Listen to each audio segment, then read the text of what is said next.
Hey guys and girls, thanks for tuning back into Crypto Mainly. My name's Lee. I'm going to jump straight into the content today. We're going to just do like a summary of the last couple of days, really. Nothing much has changed. We're still in the same ranges. So let's have a look at the charts. Okay, so this is the one that we've been watching for a couple of days, and we've got three options here which I've added. The bullish option is the falling wedge, which of course the measured move, if we break from here positively, which we are battling resistance again here, as you'll see. The measured move will be the top of the range, up to 42,500. You'll see the green dotted line there that I've marked over there, 41.6. And you'll notice actually that that is quite a key level on the daily range. So, you know, I wouldn't be surprised actually to see something like this where you get Bitcoin breaking out. There's the FOMC meeting today, guys, so just be a little bit careful. Personally speaking, I'm not going to be, I'm thinking about perhaps sitting on the sidelines for this unless I see something definite. But, you know, I wouldn't be surprised to see, you know, obviously based on what happens at the FOMC meeting, of course, but us breaking out, coming up to that 41, around the 41,500 mark, and then getting this, you know, this lower move down to the bottom of the range here.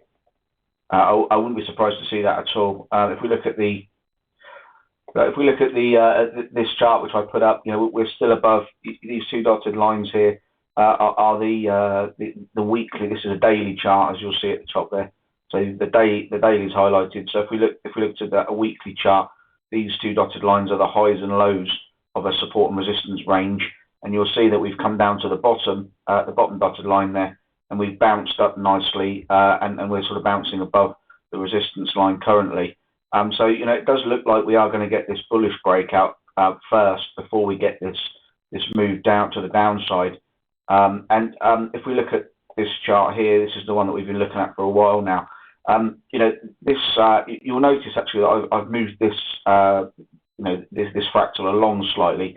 And the reason I did that, guys, actually, if I just show you what I'm looking at here, in fact, I'll just use it as a pointer. If you look at these peaks here, so you've got this, the high at the top there, we come down and we get this sort of bottoming pattern. Then you've got 1, 2, 3 peaks.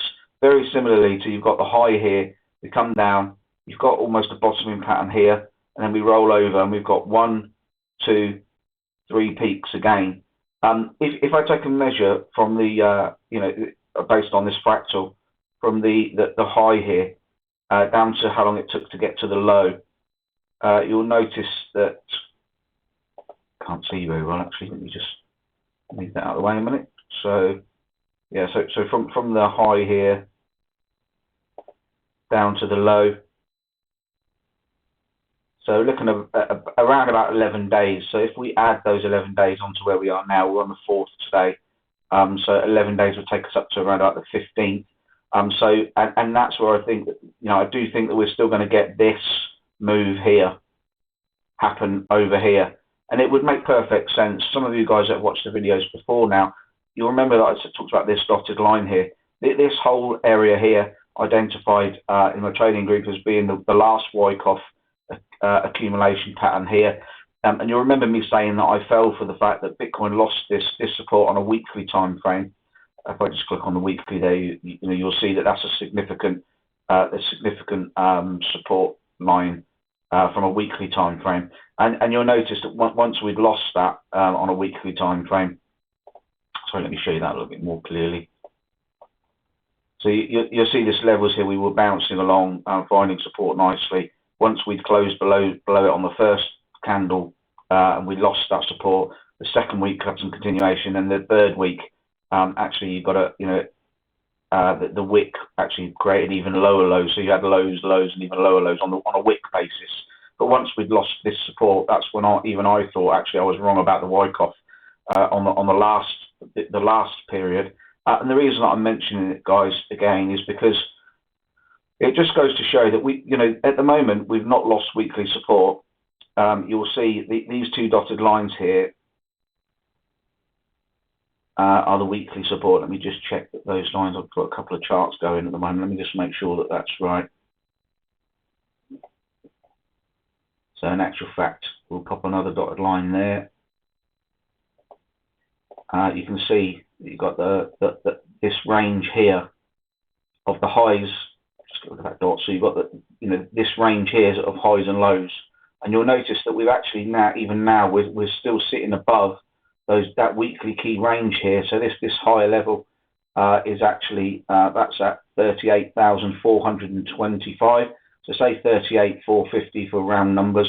As long as we're above there, we haven't actually closed below a weekly range yet. But even if we do, this is why I'm mentioning this, guys. You've got one weekly close below, then you've got the next 2 weeks, you did get some continuation of lower and lower. So we could be in for another sort of 2 or 3 weeks from here where we get, this continued move to the downside. It will get to a point where everybody sort of loses interest, as I've said before, and starts to think that, a heavier bear market rather is going to kick in.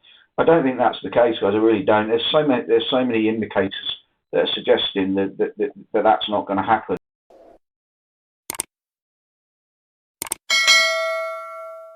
This is the RSI. I'll just explain that again to you that haven't seen the previous videos. The red arrows at the top were where you've got the green circles at the bottom there, where the RSI was above that red dotted line. Okay, so you've got overbought territory, and you can see that the corrections from those red arrows were 25% plus. And you can also see now on the flip side of that is the blue circles at the bottom there are each time that the RSI has come down and either fallen below this dotted line, which is 35.33%. So either come down and close below as it has done on a couple of occasions, like here and here. You'll note that also it bounces from that and finds support at that level from time to time. You'll notice, just move that arrow slightly. So you'll notice that it doesn't actually come below, it actually finds support. And you'll notice that each of these blue arrows, you get between the 25 and 35% bullish move off the bounce of these, even when it finds just support. So it hasn't even gone below on these 2 occasions here, and you've got 27 or 33% there. These 2 green arrows here are the largest of the moves, as you can see. These blue dots, you've got the RSI down here, and you get a bounce. Look at the size of this move, huge move, and this one here, a huge move. And I haven't put the measures on those 2 moves, but it's very clear to see the type of result that you get when the RSI gets down to these levels here. And interestingly, you'll see even on this side, even on the more shallow ones, 24% here, and you get the idea. 24 to 35%, anyway, 25 to 35% is a minimum, and obviously you get these huge moves as well. And what you'll notice about that, guys, is that on the RSI, we are bouncing along and have not gone below that 35.33% mark. You see here, and here, we are finding support, as we have done in the past here, and you've seen the results of what that support means. Doesn't necessarily mean a complete reversal, we're going to be off to the moon, but it does mean that we are potentially, warming up for potentially between the 25 and 35% move at a minimum. So, I mean, if we were to just measure where that would be, let's take a 30% move from where we are, from the lows. It would take us back up to the top of the range here. So this dotted line, we may come up and retest that support line. We extend that trend line out, which brings us just under 50,000. If we do get anywhere above, particularly this high here, then we're looking at, a macro trend reversal and us being back into bullish territory. So that's 43,000. If we get anywhere above 43,000, guys, then we can more or less start celebrating at that point, in my opinion. But of course, do your own research, guys. I'm not a financial advisor; I can't give financial advice. But just sharing my opinion there. If we get back above 43,000, then we can look to the mid 40s, 50s, and then when we get up to around the sort of the low 50s, and then I think we get into this range here. Then I think we'll need to be a little bit more careful and start to have a look at things again. And see what the next moves will be there. But I mean, there's so many things. I mean, on the face of things, everything looks doom and gloom. But when you start looking at indicators like this, it's very clear to see that although yes, we've broken support, we are down on those low levels. We were here. We broke support here on this side. There was nothing. There was nothing sort of bullish on any of the indicators when we were looking here. But you will notice again, there were warning signs. There were clues that things were going to turn around. If we look at the RSI again on the daily, there were clues to say, look out, guys, things are about to turn around, and sure enough, they did. And the other thing is, guys, just don't, I mean, there are even some of the people that I follow, and I don't follow very many people on YouTube actually, because I tend to find that influences my own technical analysis, and that sounds a little bit, a little bit big-headed, but I actually have found that, if I just focus on my own technical analysis and don't get, influenced by other people on YouTube and other people's technical analysis, I find that I have a much better success rate. So, I'll just leave it at that, guys. But at the end of the day, if you think about this from a logical perspective, let's imagine we were up here at 65,000 and we were off the back of this huge move. Okay, so we've been going up, since September 2020. We've been in an upward trajectory. Okay, up to the top there, which was April. So from down at the lows, up to there, by the time we've got up here, guys, can you imagine trying to find an indicator, any indicator, that would have shown you that you were in a bearish territory by the time we got all the way up here?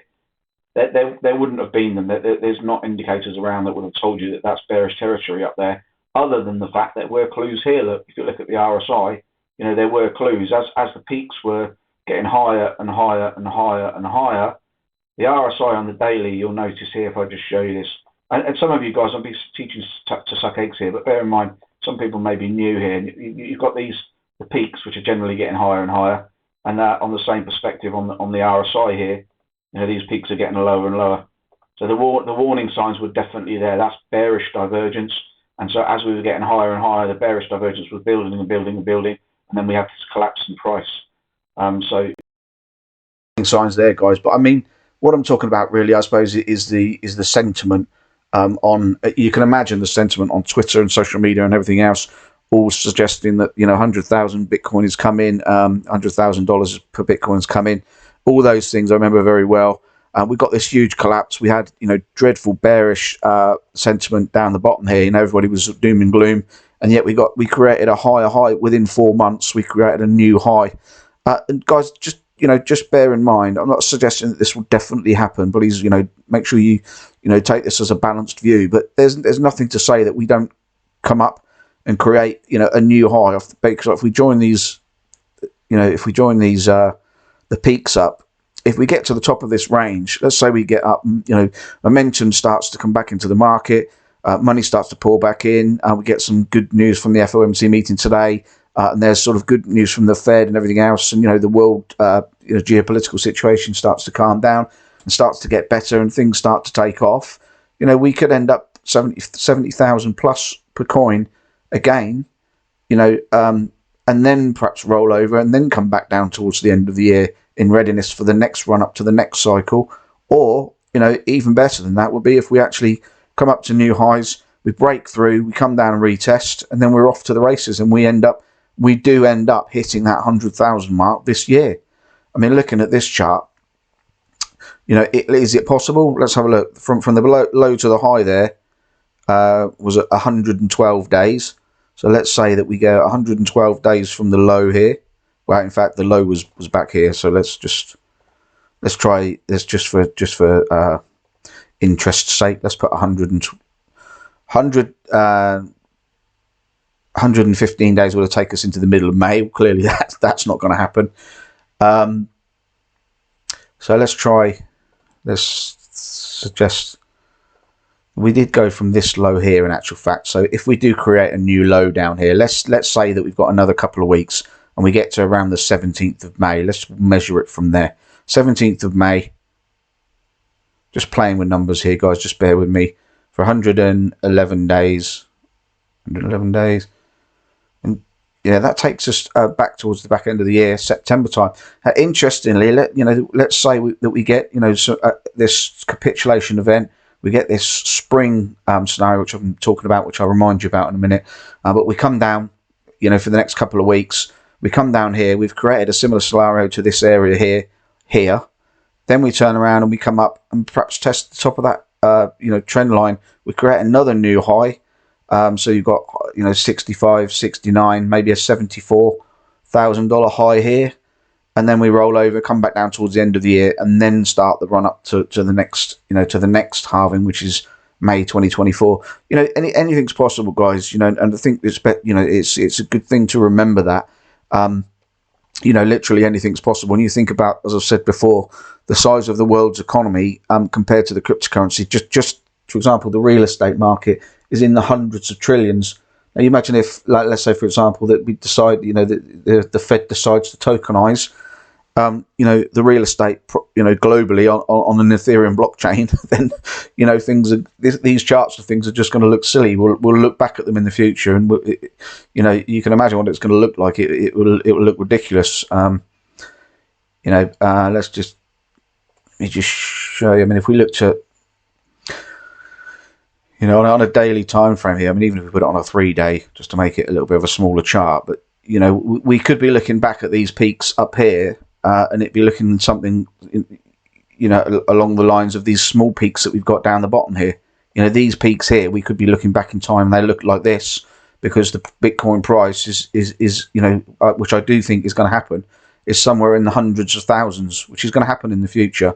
So we'll look back, and these peaks here that we're all focusing our attention on will look something like these little ant hills down the bottom here. I do think that's going to happen in the future, guys. I really do believe that. What else can we say? So be careful, guys. I think we'll get the breakout. We'll come up 41,500, probably roll over, then finally get the bottom of the, you know, go to the bottom of the range, which is this chart here. So, you know, as I say, what I've done here is I've moved the bottom of this fractal, which is, as you'll know if you've watched the videos before, is basically a bars pattern copied from this high here, the peak here. So the first peak and then the rollover. So this is the first peak, and then you get the rollover. So this is like an exact copy of what's happened here up to there. And you'll see that, you know, if we roll that out to you know, May, interestingly, it does look like, you know, according to this, is that we'll retest the lows at around 30,000. Personally speaking, I think that the spring is going to come somewhere between 32,000 and 35,000. The reason for that, guys, is, as I've shown you before, if we look at, this is Looking to Bitcoin. It's a great website for those of you that don't use it. But you'll see this is the entire history of the logarithmic curves for the Bitcoin history ever since it was first created back in 2009. And you'll notice that the price has never come below this lower regression line, except for here, which is obviously, you know, this is the start of the pandemic and the virus in March 2020, which we all know about. But if we just zoom into here, guys, you'll see the reason I'm mentioning this is if we go to today's, you know, to more or less today's date, you'll see in that little box there, actually it's creeping up, it was 32,080, and because the price is going up, look, this is suggesting that the new low, so it says lower deviation at the bottom, 32,300. So because the price is creeping up, this is already creeping up. It was $32,080 when I first mentioned this the other day, a couple of days ago, but this is already creeping up. So this is suggesting that the low of this range is at the 32,000 mark, and that's why I think that, you know, that we'll see the spring somewhere in this region here. There is a lot of buying interest at 35,000, and I think the spring is going to come. We'll get maybe a deep wick down, and then you know, the turnaround. But guys, you know, don't expect something like this to happen where it comes down and immediately like zooms off to the races, because that won't happen. This area here, if I just show you, if we measure from the bottom here to the top, so it's 115 days. For those of you that are better than maths than me, you'll notice that just under 4 months that it took from the low to the high. So we could be looking at sort of mid-May to sort of mid-September would be 4 months, which is interesting because towards the end of September, generally there is a capitulation event, and there is a corrective event in the market. So that would make sense. You know, we get a nice bullish summer all the way through into September, and then we see the lows at the back end of this year, ready for the run up to the May 2024 halving. So those are my thoughts, guys. Hopefully that's shown you something of interest. I appreciate you watching, guys. Thank you for liking, subscribing. Please turn on the bell for notifications. I really do appreciate it, and I will start to do some live streams in the short immediate future. And if I see anything sort of drastic, I'll try and jump on and do a live stream so that it protects you for anything that I see, any sort of sudden changes or anything like that. So thanks ever so much, guys. Really appreciate it, and I enjoy doing these videos every day. I'm sorry I waffle on a little bit, and the sound quality was a bit crap in the last couple of videos, but I'm working on that as well. So thanks ever so much, guys. Appreciate all of you. Always remember, guys, take profits and buy something real. Take care, and I'll look forward to seeing you again tomorrow. All the best, guys. Take care.